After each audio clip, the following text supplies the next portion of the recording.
Muy buenas noches, compañeras y compañeros. Bienvenidas, pues, amigas y amigos, hueonas y hueones, a nuestro querido programa Esto no tiene nombre. Recuerden vernos en vivo y en directo en Facebook Live de los Hijos de Mafalda y a través de la repetición en YouTube. Esto no tiene nombre. Programa. Esto no tiene nombre, programa en YouTube. Así que bienvenidas y bienvenidos a las excelentes noticias de esta semana, porque tenemos una cantidad de noticias el del jueves, sobre todo para Chilito, ¿eh? Así que comencemos. Este programa se llama Cómo la pobreza se ha transformado en un negocio para los empresarios. Buena noticia. Nuestros queridos y exquisitos empresarios hoy día han comenzado a pensar en nosotros, los pobrecillos.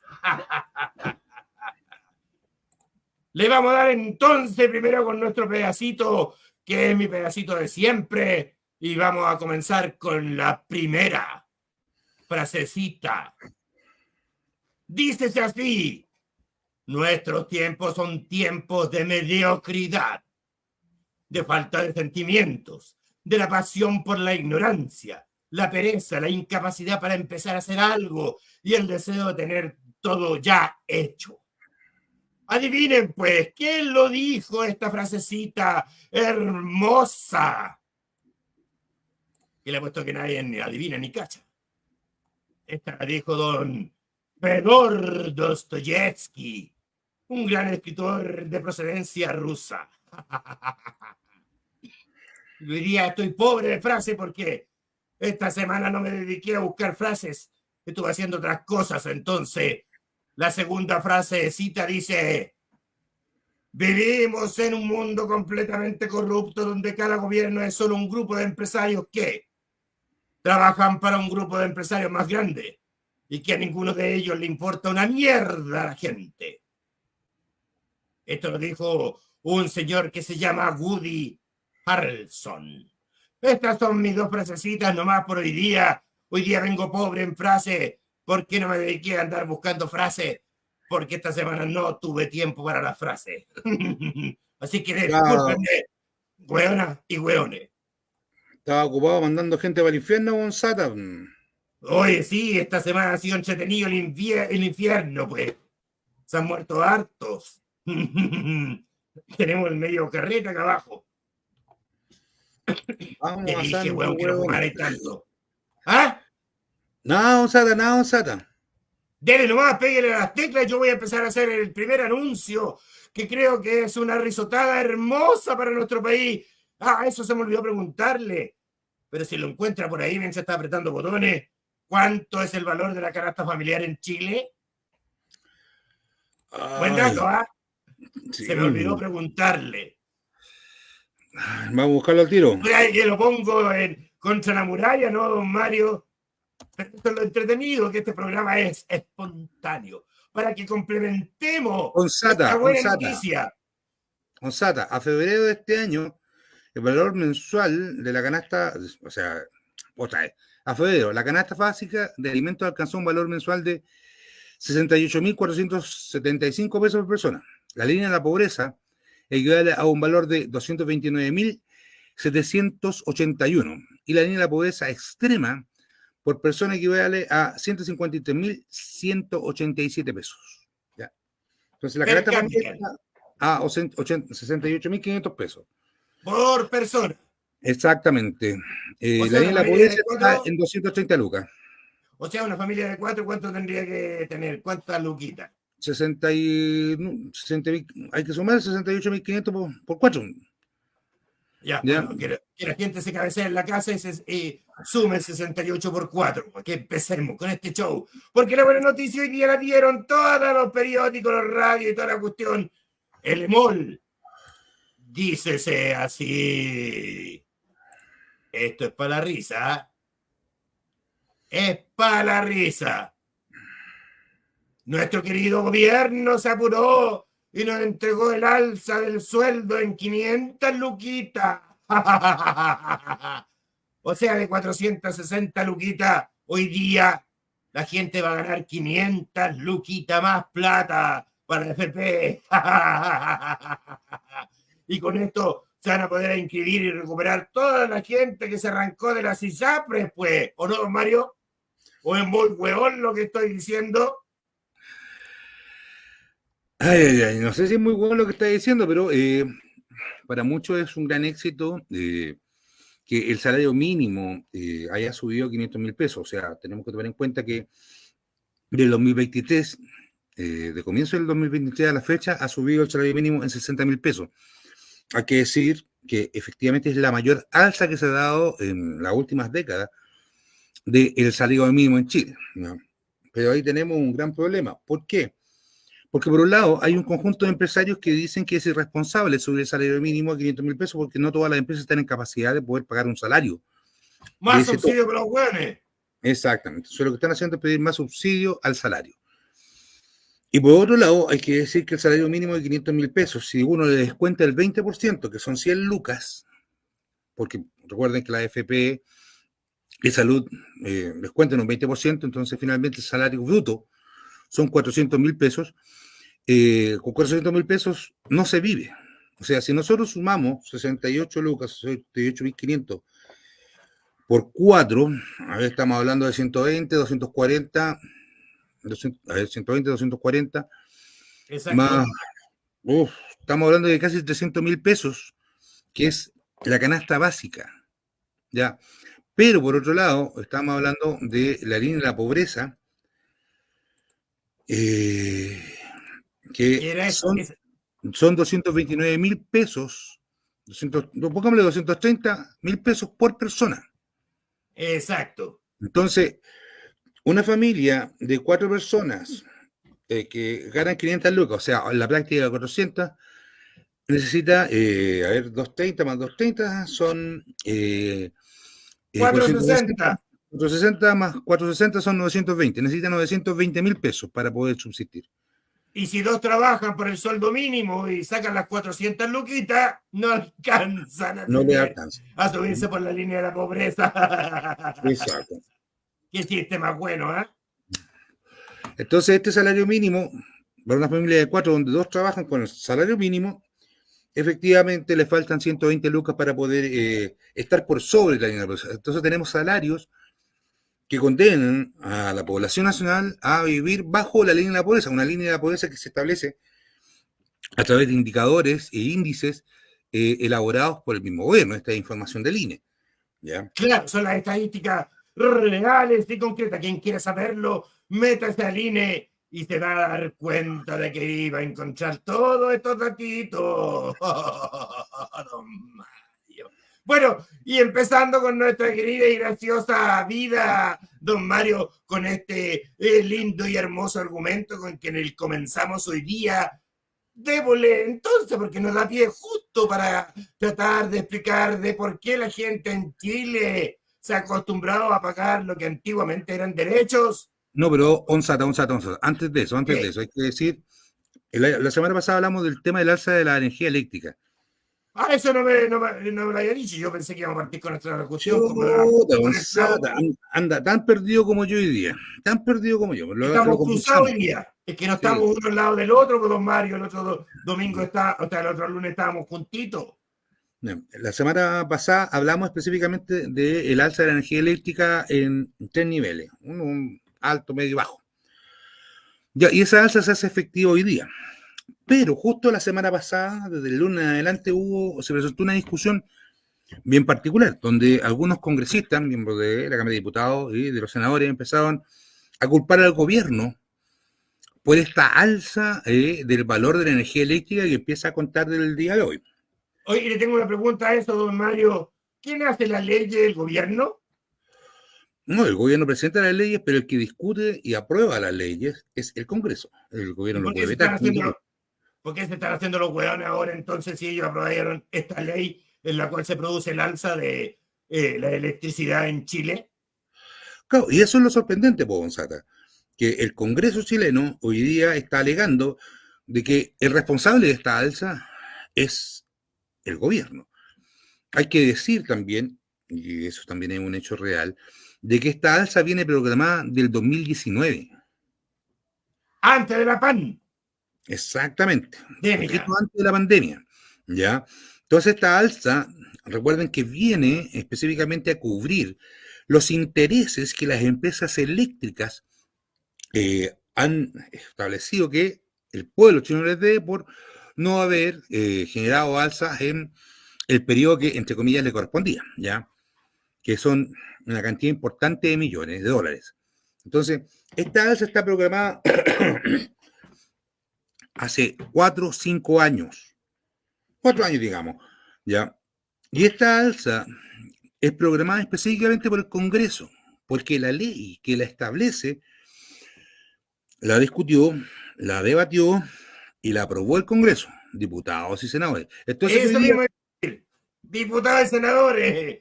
Y ya, eran todos de la derecha, más o menos. Todos se cuadraron ahí.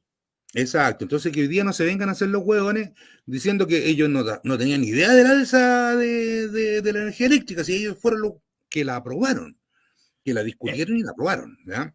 Exactamente, pues, don Mario. Está la weá.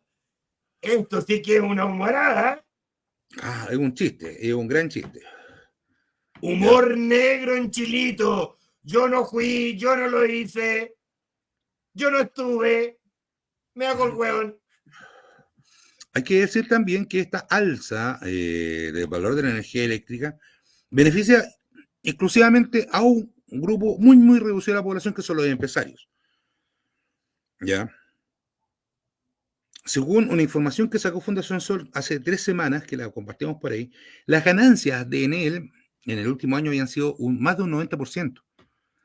Ganancias, ¿ya? Y eso lo dice la Fundación Sol.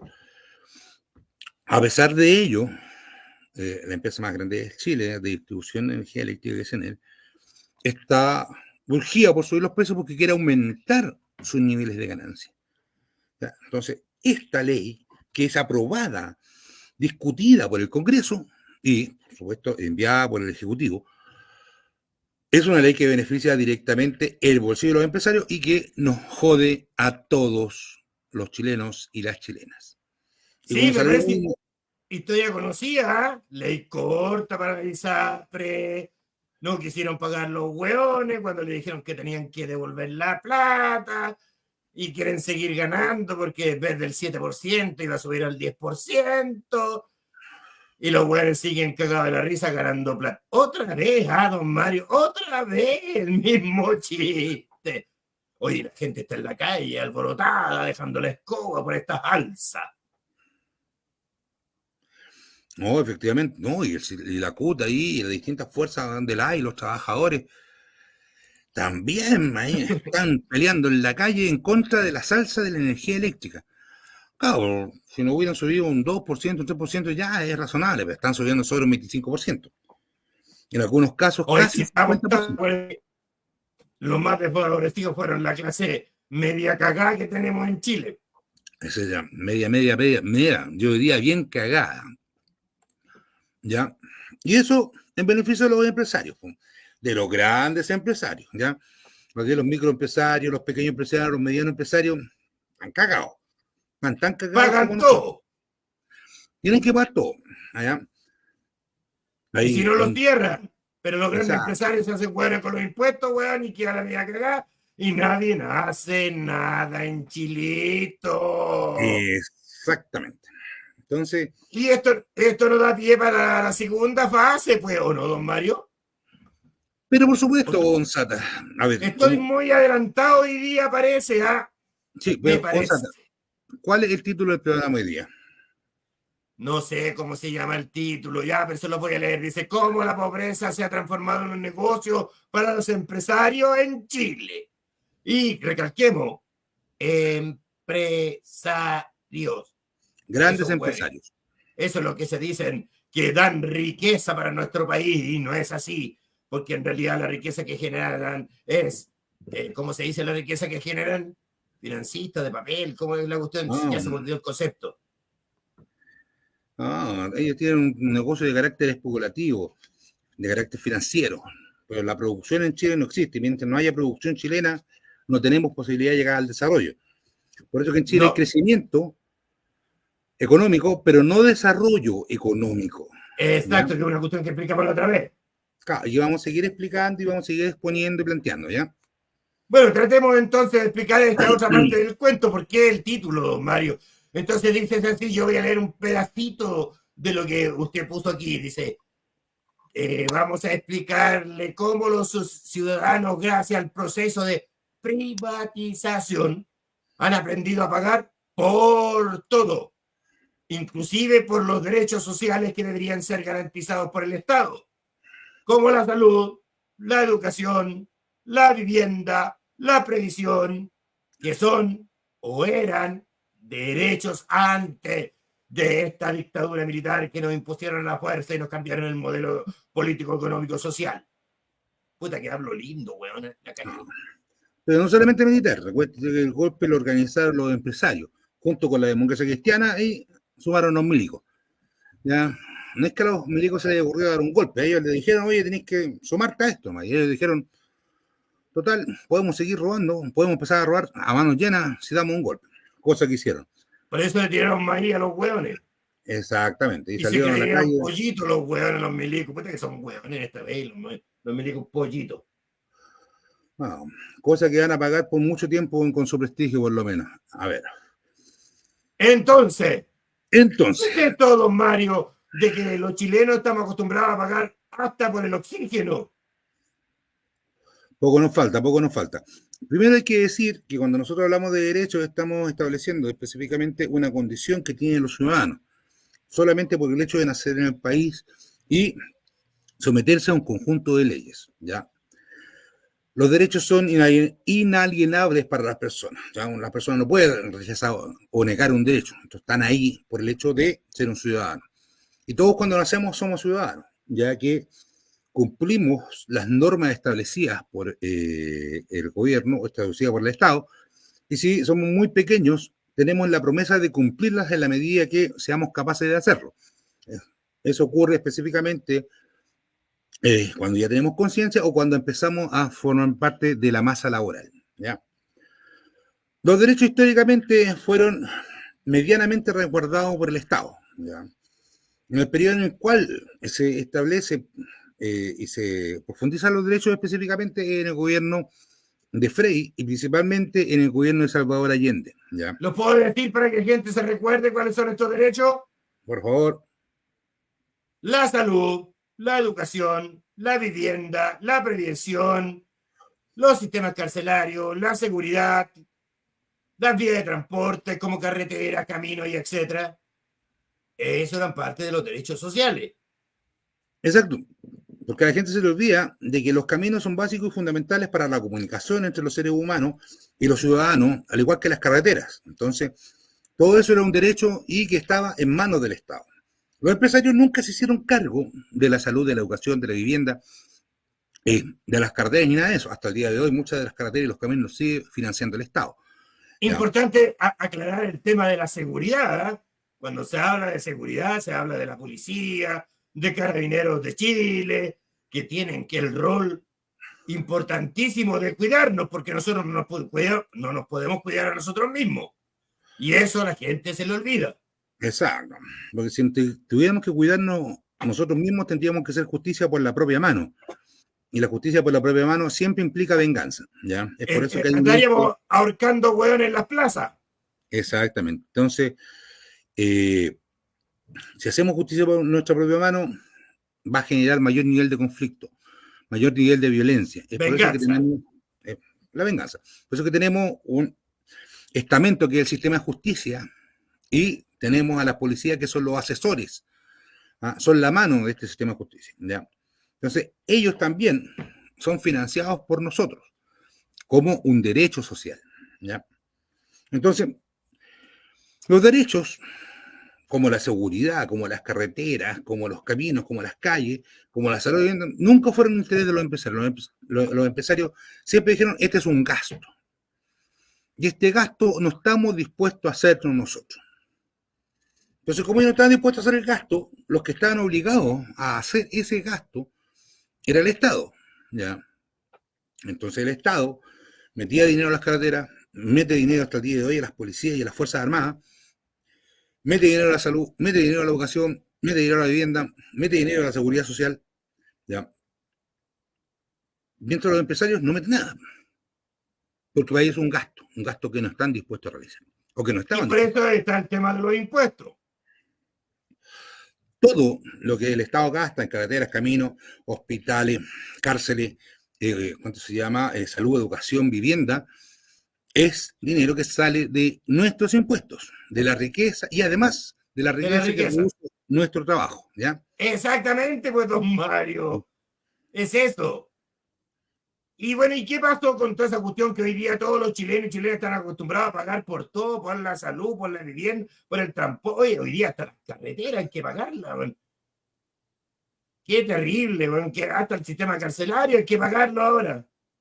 Y lo pagamos nosotros. No, claro, con las cárceles ¿Y qué concesionadas. ocurrió ahora? ¿Por qué tenemos que hacer todo eso nosotros si antiguamente era nuestro derecho cancelado a través de los impuestos y la generación de nuestra riqueza con el trabajo que realizamos, don Mario? Me quedé hasta sin aire con la pregunta.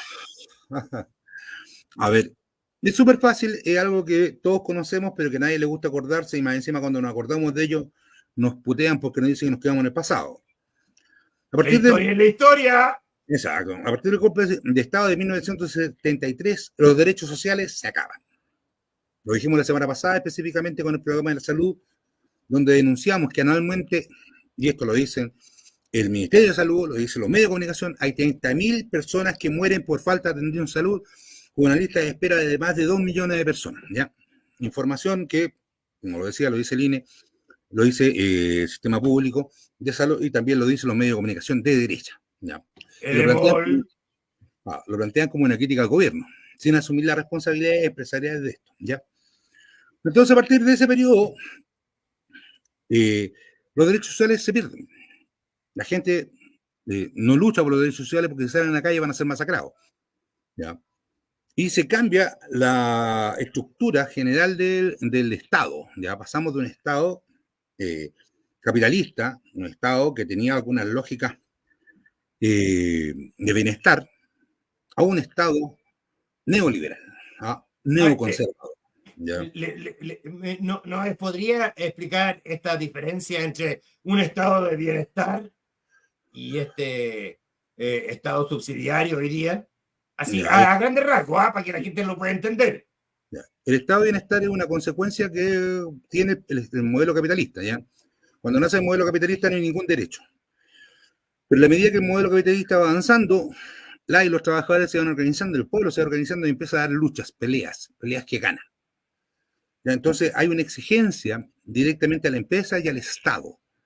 Entonces el Estado genera un mecanismo de equilibrio, ¿ya? ¿Cuál es este mecanismo de equilibrio? Donde dice el Estado se va a poner con tantas lucas, por ejemplo, para salud, obliga a los empresarios a ponerse con tantas lucas para salud, y a las trabajadoras le dicen ustedes también se van a poner con tantas lucas para salud. Cuando se genera ese equilibrio, ¿ya?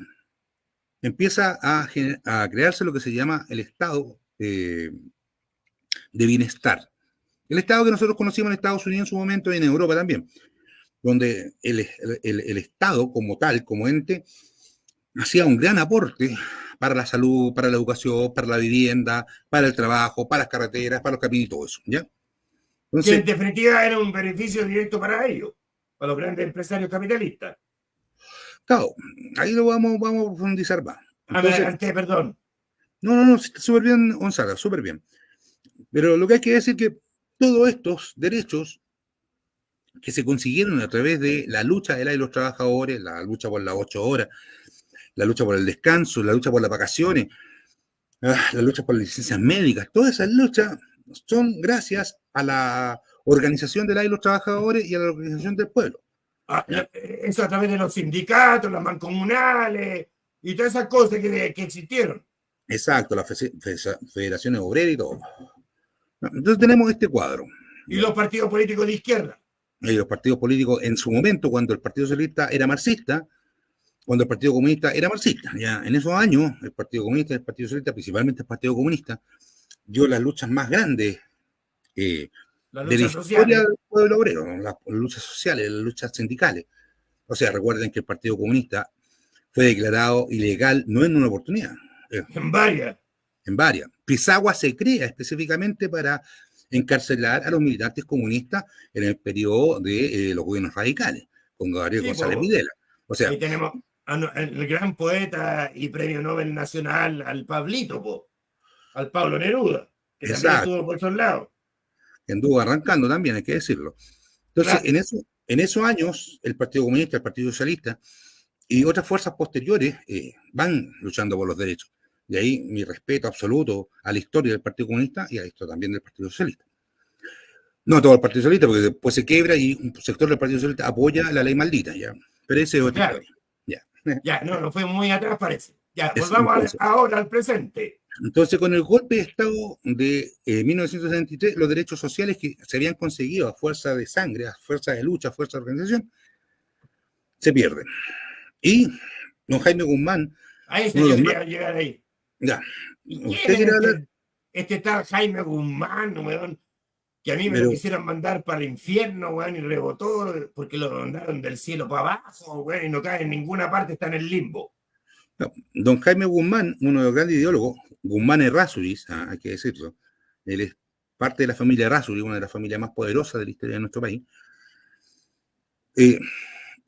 a partir de una visión planteada por Friedrich von Hayek y la Iglesia Católica, específicamente por el Opus Dei, establecen un modelo que es el modelo neoliberal subsidiario. El modelo subsidiario lo creó la Iglesia, ya, eso hay que decirlo, en una encíclica, la Mater Magistris, si es que no me equivoco, y ese modelo instala. ¿Ya? Y con ese modelo empiezan a transformar el Estado, y el Estado, que tenía de corte liberal chileno, se transforma en un Estado conservador. Cuando hablamos de liberal, hablamos de capitalista. Exactamente, exactamente. Ya, ahí los capitalistas son derrotados por los conservadores. Estamos hablando de Guzmán y todo su séquito, ¿no? Lo que es hoy día la UDI, lo que son los republicanos, lo que es Renovación Nacional. ¿No? Ellos no son capitalistas, son neoliberales, neoconservadores.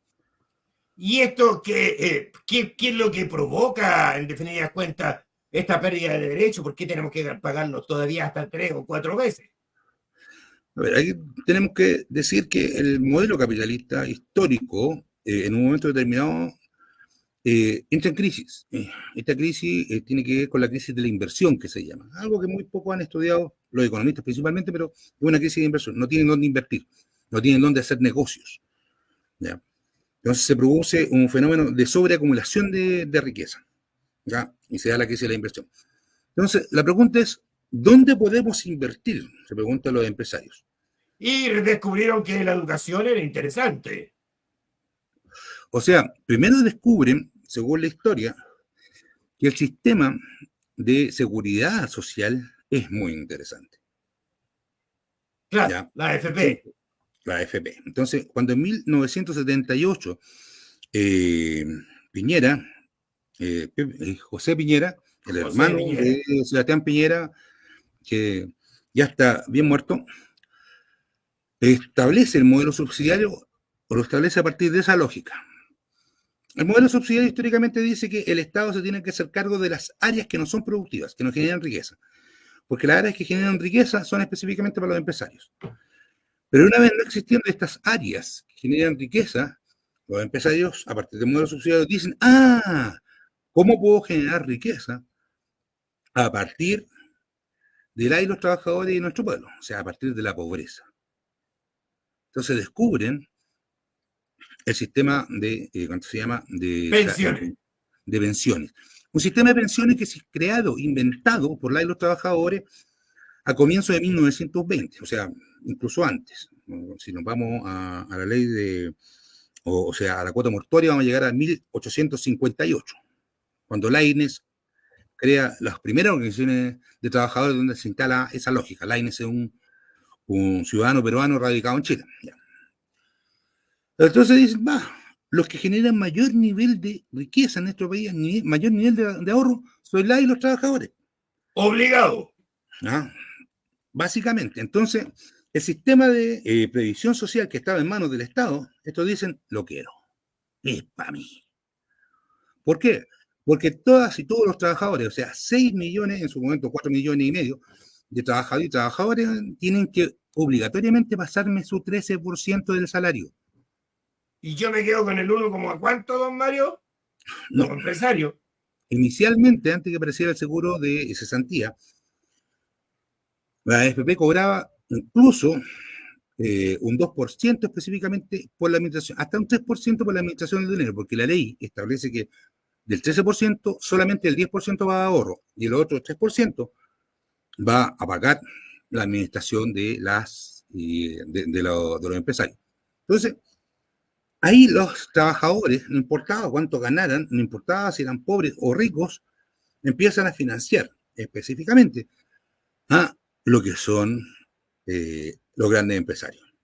Porque es tanto el dinero que se junta mensualmente y anualmente de la AFP que a ellos les permitió hacerle préstamos a otros empresarios, incluso empresarios nacionales, Argentina, Bolivia, empresarios peruanos, ¿ya?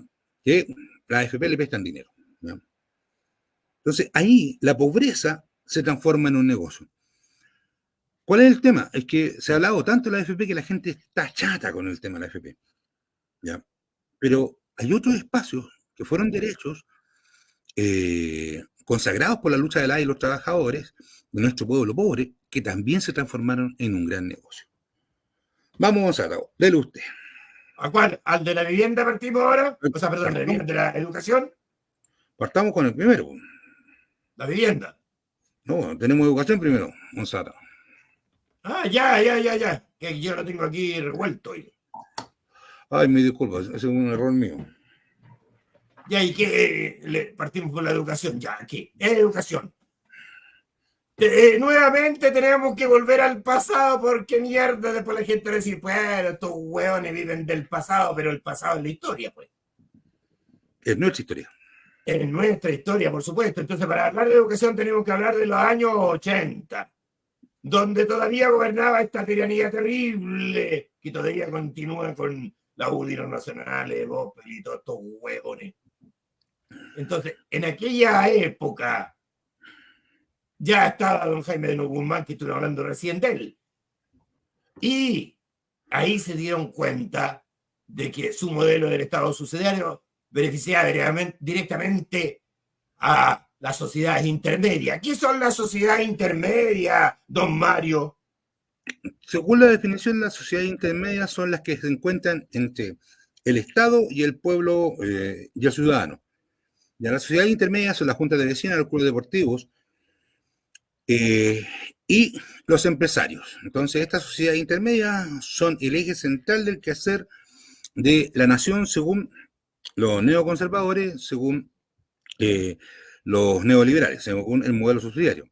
Pero usted Pero puede entender, para el modelo anterior, ¿qué significaba esto de los liberales? no En este existían. caso, que el Estado se encargara de educar a los ciudadanos. A ver, lo primero que decir es que la educación siempre estuvo en manos del Estado, porque para los empresarios la educación es un gasto. Los empresarios necesitaban ciudadanos educados, ¿ya? Pero no estaban dispuestos a ponerse con lucas para la educación. Entonces el Estado se hacía cargo de eso y nos entregaba educación a la de los chilenos, que salíamos directamente a formar parte de la masa laboral. Entonces nos preparaba para integrarnos al trabajo, ¿ya? Entonces, la lógica de esta ley, de la lógica de la educación primaria, comienza con Pedro Aguirre Cerda, ¿ya? Y de ahí para adelante.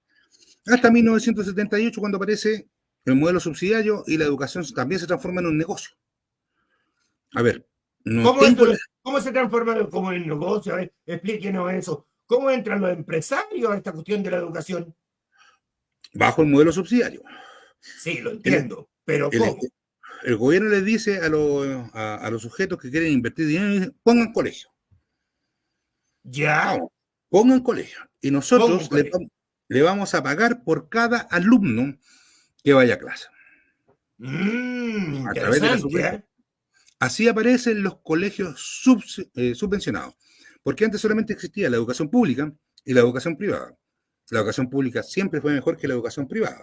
Los datos estadísticos ahí están, se pueden comprobar. Por eso que tampoco existían universidades privadas, excepto una o Una que dos. otra, la Una que católica. otra, eran a Domingo Santa María, si es que no me equivoco, y otra más, que son de las universidades privadas históricas, ¿ya? Pero el Estado les dice a los empresarios, oye, si no tienen dónde hacer negocio, háganse un negocito ahí, construyanse un colegito, arrienden un par de casas y empiezan a construir, a hacer clases. Y nosotros le vamos a pagar por cada alumno una cantidad de dinero. Qué ¿Ya? buena, qué buen Bueno, negocio. excelente negocio. Entonces, de Una esa poquita de forma, inversión y metí un montón de cabros en una pieza, weón, y cobráis por los cabros chicos. exactamente. Entonces, así empieza a crecer el modelo subsidiario. O sea, en Chile tenemos ejemplos, por ejemplo, como el HC Libertadores, Ah, que era, sí. Colegio Ormazábal Calderón, que era de un general del ejército, que el tipo sale y lo primero que hace es poner 24 colegios subvencionados. El tipo se hizo Wow. millonario, rico, rico, rico. Extraordinariamente, tanto sí que le permitió a su hijo financiarlo para que fuera conductor de carreras de Fórmula 3, que compró el auto y todo. Digo, O sea, que cualquier fuera lujo. exactamente, la Fórmula 3. Y eso lo digo porque yo estudié en el HC Libertadores, en el 1 estudié mecánica, y ahí estaba el auto del hijo El hijito de papito. el hijito Papito, que nosotros lo veíamos, ¿no? Y los más experimentados, los profes ahí, se metían en ese auto. ¿Ya? Entonces, no es un cuento, eso es parte de mi vivencia personal. Entonces, así van haciendo este modelo subsidiario.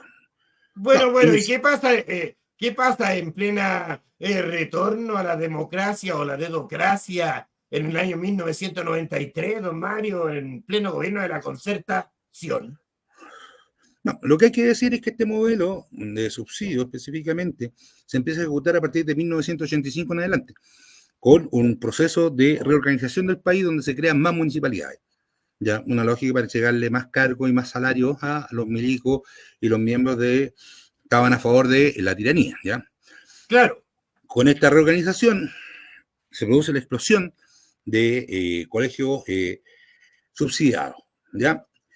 En 1993, según estadística, la fuente del Departamento de Estudio, Desarrollo, División y Planificación de Presupuesto, Ministerio de Educación, esta es la cifra que vamos a dar, en 1993 existían 12.116 establecimientos educacionales, ¿ya? En Chile.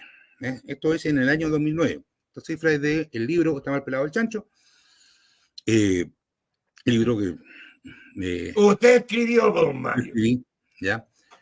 Ya está su fuente ahí. Entonces existían 12.116 establecimientos. ¿Ya? De ellos, 5.829 eran de administración municipal. Porque O los sea que colegios antiguamente estos eran de administración del Estado, que pasaron a directas, manos de los municipios. en 1985 pasan a mano del municipio, ¿ya? Y 5.536, o sea, ¡Wow!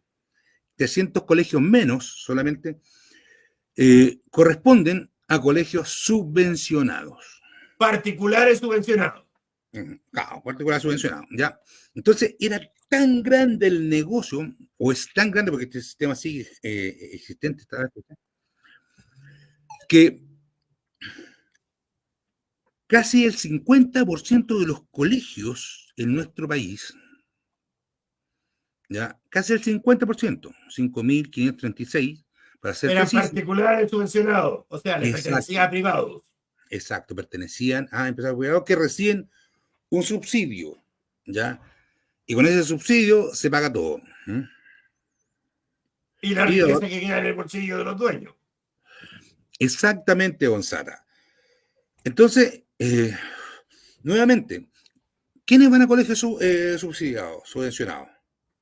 Va la gente que vive en Las Condes, Los Alnechea, No, Vitacura, ellos van Prudencia, al Ñuñoa. nido de águila, al nido de cóndor, al nido de buitre, todo solo en nido. Claro. A los de leche nido. Perdona que es la wea, pero se me salió. Estaba bueno en todo caso.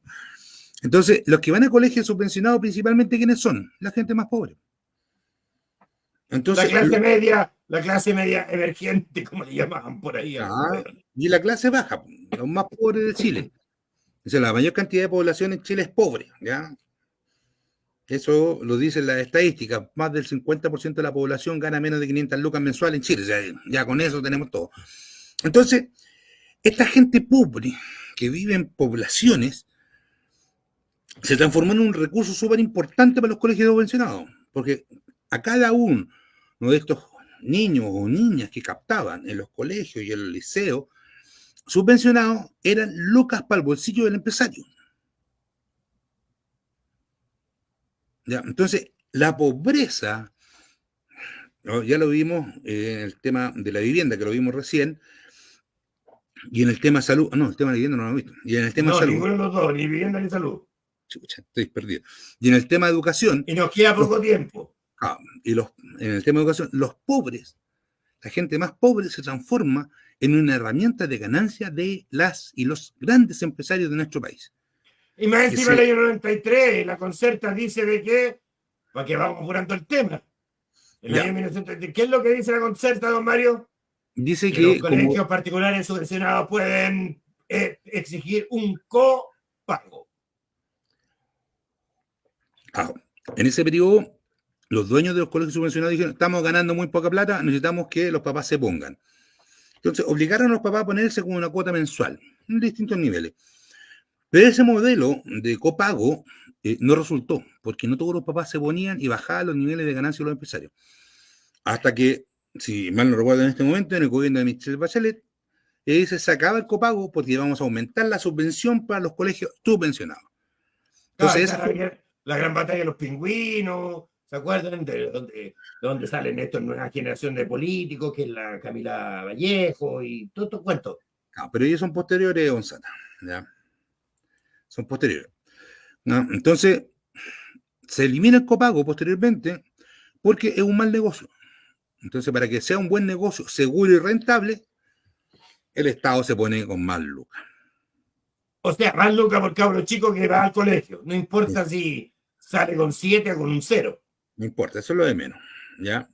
0 más 7, ¿cuánto es 0 más 7? 0. Eso es, ¿o no? Ay, Gonzata. Entonces, ya ahí tenemos un segundo cuadro. No, ahí tenemos un segundo elemento en el cual los chilenitos se acostumbraron a pagar. Exacto. Directa o indirectamente. Directa es cuando yo pongo las lucas de mi bolsillo, indirectamente es cuando las pago con mi impuestos y con las ganancias que produzco con mi trabajo. Exactamente. Entonces, ¿no es muy bueno lo que estoy diciendo? No, para nada, Gonzata, para nada. Pero apuremos un poco la rueda, Gonzata. Ya vamos a la vivienda entonces, pues vamos a la vivienda, vamos. Ya. La vivienda también es un derecho que se estableció en nuestro país a partir de 1940 en adelante. Nos establecía que y los trabajadores tenían que tener una casa digna donde vivir, ¿ya? Posteriormente, en el gobierno de Salvador Allende, que fue el gobierno que más vivienda construyó en el año, se estableció que, por ejemplo, las personas que no tenían casa y que tenían que arrendar o que tenían que pagar un dividendo, este dividendo no podía ser mayor al 10% de su salario. Llegado a los milicos. O sea, si yo tuviera que pagar un arriendo con el salario que tengo, que son 500 lucas, debería pagar ¿cuánto? 50. 50 lucas. ¿Ya? Mira tú, y hoy día pagáis 400 lucas y no te alcanza para comer, ni para comprar el gas, ni para pagar la luz, ni el auto. Exacto. Daniel Jadwe, alcalde de la municipalidad de Recoleta. Por lo que está preso. Cada que está preso. ¿eh? Por lo mismo. En cana, por andar haciendo cosas que beneficiaban a nuestro pueblo. Estableció algo muy similar con respecto al tema del arriendo de vivienda para los pobladores de Recoleta, porque estableció la lógica de la construcción municipal de departamentos para que las personas que no tenían vivienda pudieran arrendar y estableció un piso máximo de arriendo. ¿Ya? Quiso copiar de la forma más positiva, diría yo, el modelo que Salvador Allende Gossen instauró en su periodo. Exacto. Vayámonos directamente a 2 cucharadas a la papa. Dice, en 1982, o lo quiere leer usted. A ver, ¿dónde dice? Yo me perdí, ¿eh? Vivienda, segunda línea, mitad del párrafo. ¿Es así como para 1982? Ya, es así como para 1982, la Banca Nacional solo tenía una participación marginal en dicho sector. Vivienda. La vivienda, por si acaso. Tanto así que únicamente financiaba 42.000 operaciones de crédito hipotecario, situación que fue cambiada paulatinamente hasta llegar a la actualidad, donde los bancos privados en el año 2012 financiaban más de 1.300 de millones de ciudadanos con créditos. 1.300. 1.300.000. ¿Ah? 1.300.000. Pero 1.300.000. Perdón, me equivoqué. Hoy día ando sin lente. Yo le dije, weón, que lo usara y no lo dije en el auto. 1.300.000 ciudadanos con créditos hipotecarios. Esto quiere decir que la banca hoy financia 9 de cada 10 chilenos. O sea, medio negocio para los hueones, ¿eh? Ya. Lo primero que hay que decir que esta información la recopiló Luis Santibáñez en la tesis que él hizo. Él hizo una tesis de vivienda, un trabajo muy, muy bueno. Muy, muy bueno. Y que profesor universitario, el cabro ese. Exacto. Y él bueno, entregó y él entregó todos los resultados de su tesis a una organización de Peñalolén, el MPL, ¿ya? Porque la investigación la hizo con ellos particularmente, ¿ya? Y hay información de campamento. Es un trabajo muy, muy bueno, muy acabado. Entonces, primero, la gracia a Luis Santibáñez, que ese dato también está en mi libro, pero el proceso de investigación lo hizo Luis Santibáñez, ¿ya? Eso como cosa. Ya, nuevamente. Hasta 1982 a los bancos les interesaba el tema de la vivienda, porque estaba en manos del Estado, ¿ya? El Estado construyó la vivienda y tú ibas y tenías tu vivienda. Claro. Juntáis unas lucas y pagáis tu dividendo. Sí, pero también a eso hay que agregar que el otro constructor de viviendas, aparte del Estado, eran las cajas. Las Corby y esa cuestión. No, las cajas de ahorro que tenían los trabajadores. Existían distintas cajas de ahorro, que es donde se guardaban específicamente el aporte que hacían los trabajadores para su pensión. Estaba la caja del Banco Estado, estaba la caja de los periodistas, estaba... De los ferroviarios. Exactamente. Entonces, estaba el Estado que construye viviendas y estaban las cajas. Las cajas fueron destruidas con la creación del modelo de AFP. ¿Ya? Fueron destruidas con el modelo de AFP. Entonces, lo único que quedó siendo responsable de la construcción de vivienda fue el Estado. Y el Estado le traspasa esta responsabilidad ¿a quiénes? A los bancos. A los bancos. Y a la empresa privada, por supuesto, de construcción. Entonces, el Estado da la orden de construir un conjunto de viviendas que, por ejemplo, tienen un ahorro mínimo y esas las paga el Estado directamente a la empresa constructora.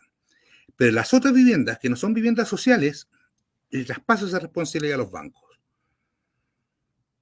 Y los bancos miran, se soban las manos y dicen, cabrito. Oye, sí, la cifra es importante, ¿eh? Producto de esta situación, el negocio hipotecario hoy presenta el 19% del Producto Interno Bruto, más conocido como PIB. Sí. O sea, estamos diciendo que el 20%, estas son cifras del año 2012, ¿ah? Estamos hablando de cifras de 2012. No están actualizadas. No están actualizadas.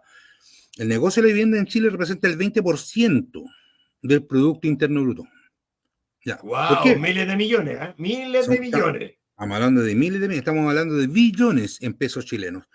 Negocio que es creado por el modelo subsidiario instalado por la tiranía y por los empresarios para beneficiar directamente a los trabajadores. ¿Ya?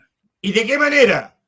Cuando usted saca un crédito hipotecario, tiene que endeudarse.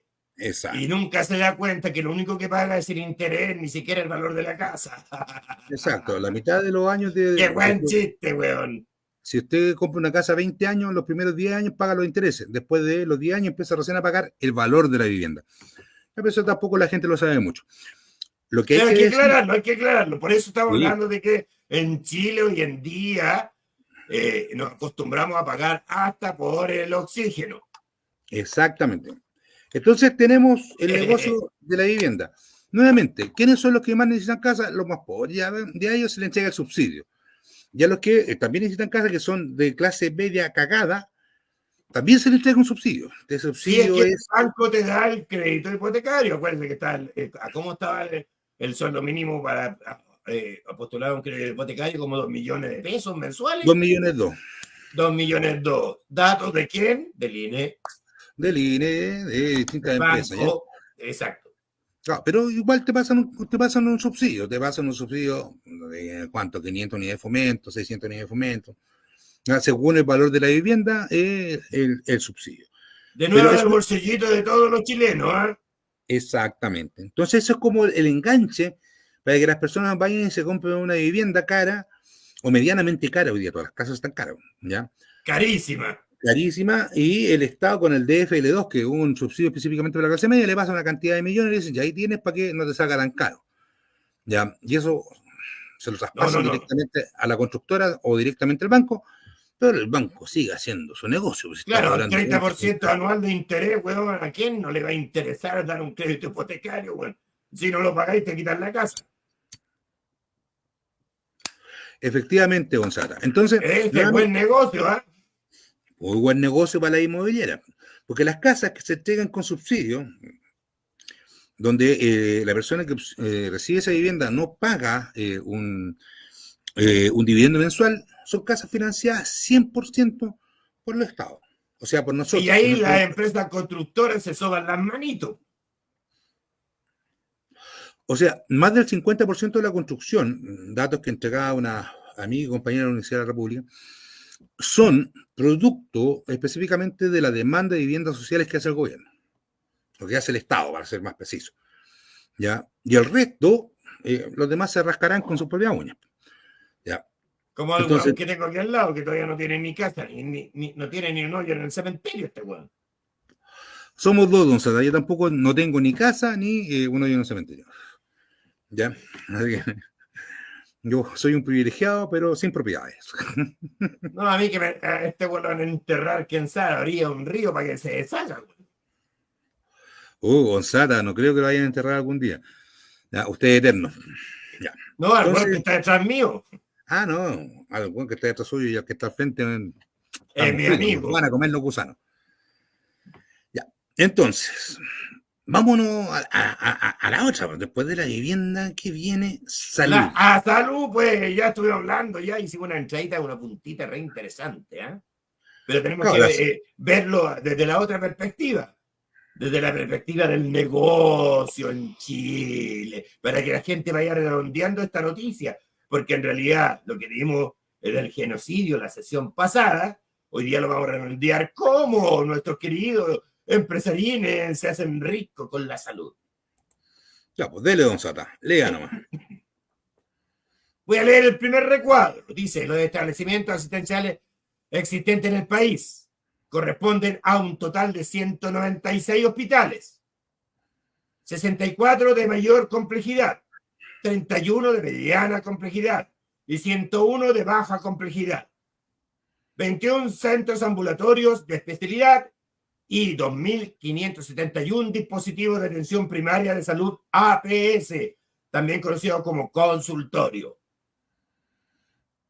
Ya, Dele ¿qué usted sigue? ahí al análisis de esta cantidad de datitos que tenemos.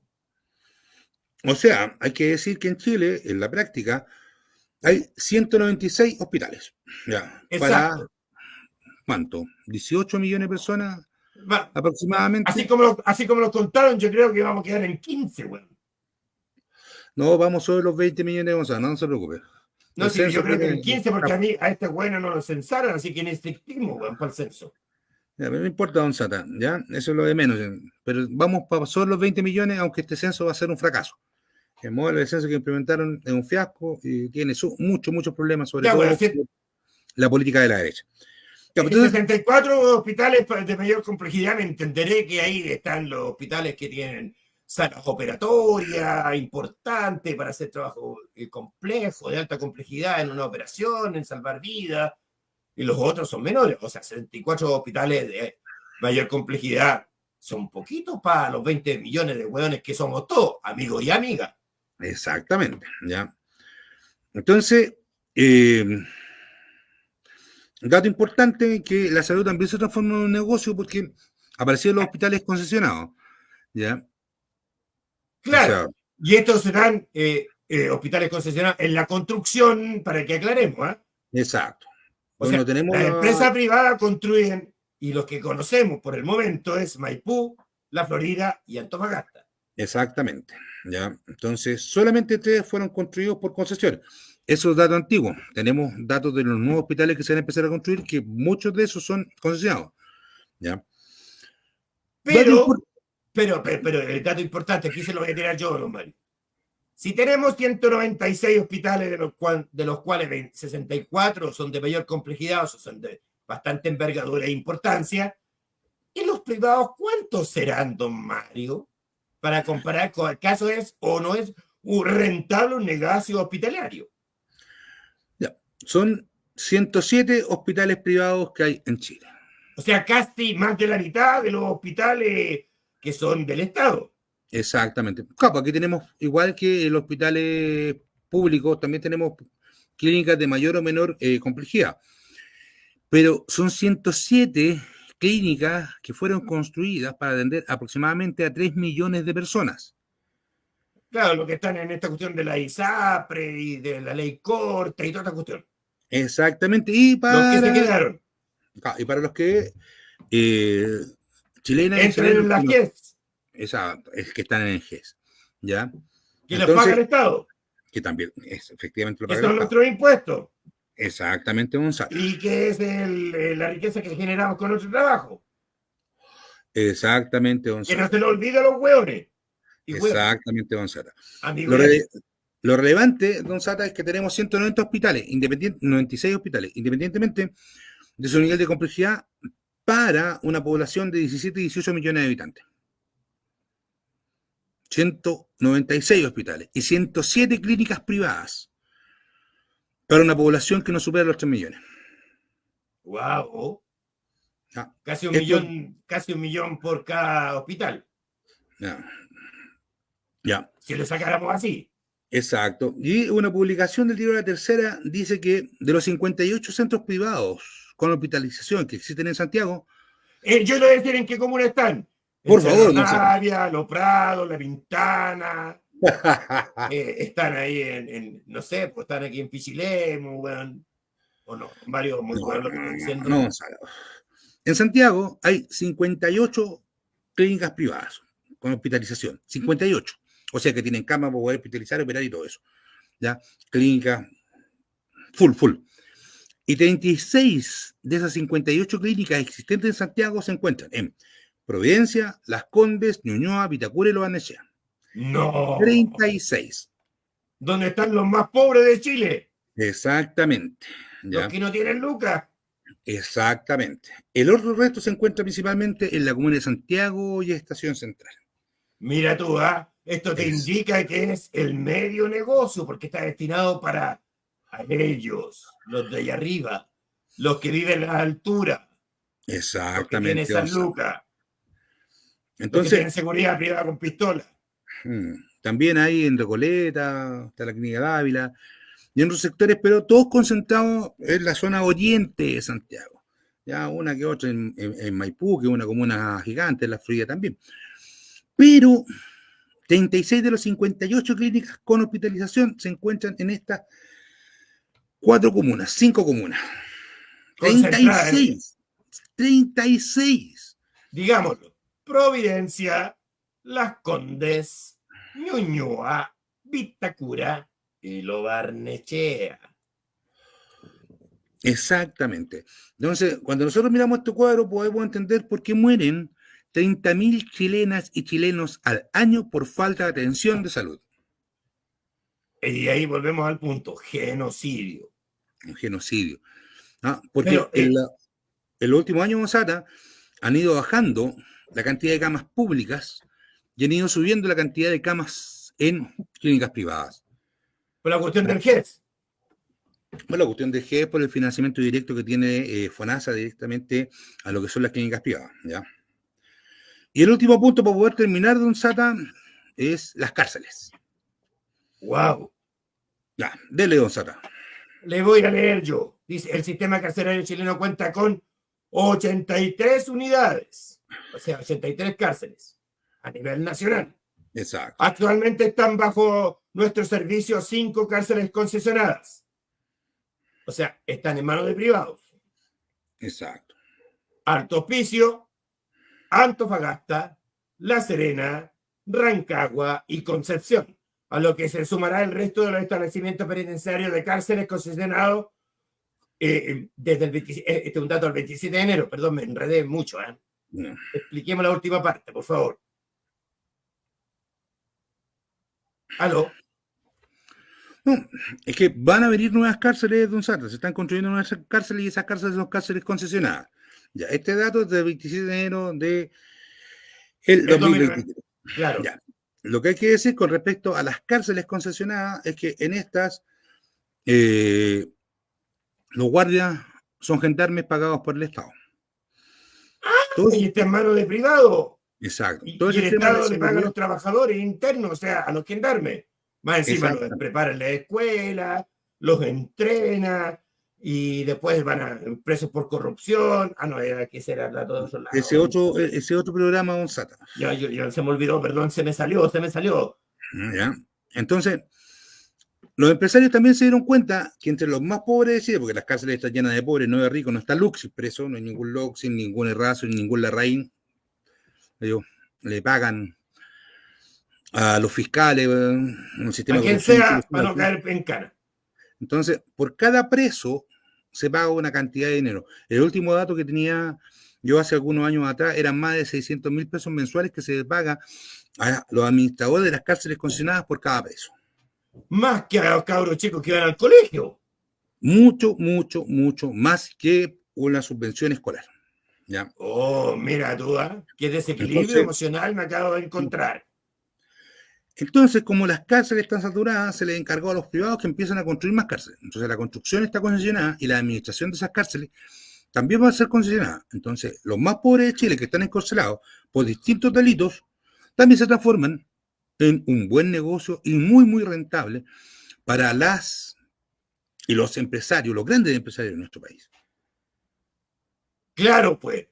Y se nos olvida de comentar las carreteras. Sí, pero no nos alcanza el tiempo. Llevamos una hora, don Sata, nos pasamos mucho y no nos da el tiempo. O sea, cada vez se hace más difícil cortarnos, ¿ya? Aumentamos. Condensar la información para que la gente la pueda entender también, porque nosotros, más allá de entregar tanta información, la idea es que ustedes, nuestros queridos espectadores, entiendan la weá, pues hueones y hueonas. Exacto. Yo con esto me despido, don Sata. Primero un saludo a José Johnson, nuestro gran amigo compañero, que sigue subiendo los programas a YouTube. Y un saludo a mi hermana Jimena, que tuvo una pérdida familiar. Y desgraciadamente no pudimos acompañarlo hoy día. Así que desde allá le doy mi abrazo, mi beso, mis condolencias y mis disculpas. Ya, Nuestro lo hago más sentido públicamente. pésame, yo desgraciadamente tampoco puedo darle mi sentido pésame porque está por este otro lado, en otro lío de otro tamaño y de otras características. Ay, mejor ni contar su lío. Entonces, Jimena, Pero es endemoniado. besos, abrazos y mi disculpa. Mucho cariño para ti y para Gonzalo. ¿Ya? Y para la familia. ¿Ya? Un besito entonces, chiquillos, desde aquí de Pichilemo también. Y cortemos esta weá porque se nos alargó tanto que ya no sé qué weá más decir. Así que corta, Mario, corta, porque si no voy a empezar a hablar de las carreteras y cómo estos weones nos cagan robándonos la plata y el dinero por la red.